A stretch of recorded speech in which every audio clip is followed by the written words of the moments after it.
We talked a lot today about a number of stories that are dominate the airwaves, but how do you, real Americans, feel about them? Well, like I said before the break, we trust the good people at Rasmussen Reports to tell us.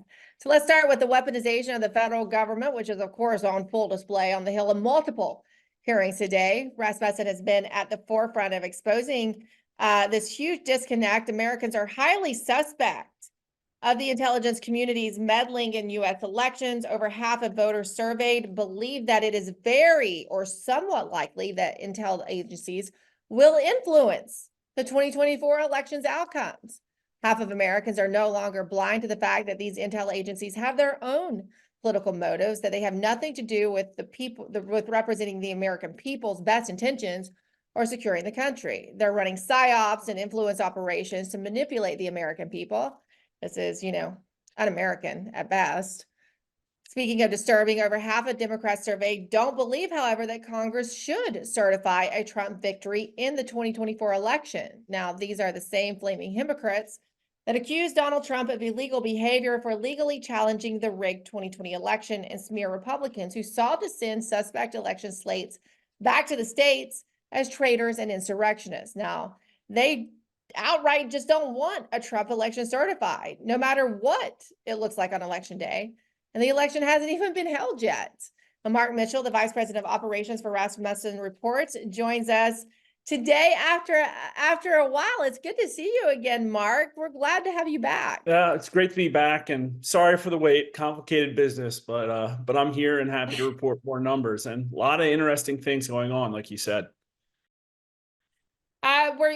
Were you surprised by the fact? I guess what really surprised me is that Democrats would openly say, even before election day, I mean, I wouldn't say that they shouldn't certify Joe Biden's election, before actual election day. Now, I might be suspect leading up to it, but were you surprised by that result? Oh, yeah, absolutely. And I think that we might see interesting things like that happen. A year ago, I would have told you it looks like it's going to be Trump or Biden, barring some really unforeseen circumstance. And now it looks like it is going to be Trump and Biden. And the problem is that Trump is winning right now. He's doing almost 10 points better than he was doing at this time in the cycle 4 years ago. So maybe it's a trial balloon, but 57%, a majority of Democrats are totally okay, without Trump being convicted of a crime. And I think there is a little bit of parallels. And I think, voters are a little more willing to support the idea that Republicans shouldn't have certified the election if there were suspicions of fraud.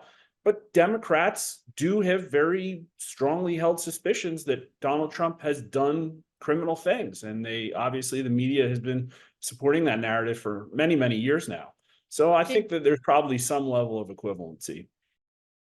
Did you ask the question on the flip side? Like, did you ask Republicans if they thought that they should not certify the election results should Joe Biden win? Yep, it was a 1-2 punch. So the first question, do you support or oppose Democrats refusing to certify the election results? If Trump wins, 35% of all voters support it, 55% oppose. So 20 points deficit. And of course, Democrats, like I said, 57%, all kind of all for it. Only 1/3 of Democrats oppose the idea.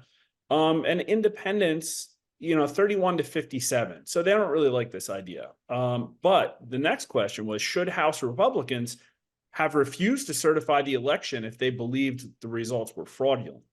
So now, at an all voter level, we have 41% saying yes and 40% saying no. So we've gone from 20 points down to basically split. 2/3 of Republicans think that Republicans should not have certified the 2020 election. And only 20% of Republicans say no. And here independents, 1/3 say yes, which is a little more than before, but only 43% of independents say no, whereas 57% of independents didn't support. So independents, I don't think like to see this happen, but they're not as overwhelmingly opposed to the idea as they would be if at this point the Democrats refused to certify the election for Trump. And 1/4 of Democrats actually think Republicans should have refused to certify also. So there is that. That is interesting, isn't it? It was also interesting to me, and maybe it has to do with some of the Biden family corruption, which goes to another question that you asked, and I believe you just released this one today, right? About how much Joe Biden knew about his son's business dealings or how much he's caught up in it. And there was a pretty good majority of Americans, and that includes, across ideological spectrum, that believe that Joe Biden at least knew about it, but many believe he benefited from it, correct? Yeah, absolutely. I mean, we've been asking these questions for 2 years now, and the numbers just keep going up. They are not going in the right direction for Joe Biden. How likely is it that Joe Biden was aware of at least some of Hunter Biden's major foreign business dealings? 65%, almost 2/3 the electorate now say it's at least somewhat likely, and half the electorate says very likely. But then how likely is it that Joe Biden personally profited from deals with Chinese government connected companies? I mean, that sounds horrible. 57% of the electorate says yes. That's 42% say very likely. So you just look at that number with a strong majority of all voters thinking that Biden profited from the Communist Party. How is that going to play when election gets here? I just don't understand how they think there's a path to winning with that hanging over them. And, of course, I guess they'll do what they did in 2022, which is pick a hot button issue like abortion and then just plow a lot of money behind it. But I mean, that number is astounding. And you know how I feel about election fraud, and you all continue to poll on that as well. And in fact, you released this statement saying that, not only do you continue to release a poll on election fraud, you release evidence of election fraud, and that it throws a wrench in polling, traditional polling. It's hard to do the numbers, and you continue though to run the numbers on both a matchup with Trump and Biden. You throw RFK in there. In all the scenarios, Trump has a handy lead over Joe Biden. But there is this issue of election fraud and how much that plays into it. And it does make it dicey for polling. And I'll throw in one more thing here. 538 announced that they will no longer be including Rasmussen polling. And is that because you do focus on election security and election fraud? I don't have a reason necessarily. I think we kind of wear that as a badge of honor. It's been hanging over our head for a year. To be honest with you, I think it might just be not a coincidence. It's the same week we got pulled from the index as we actually ran that question about the Mockingbird media with the CIA. So that's as likely a reason as any other. They asked us for what we thought was more information than we should have provided, considering we're a very open and transparent pollster.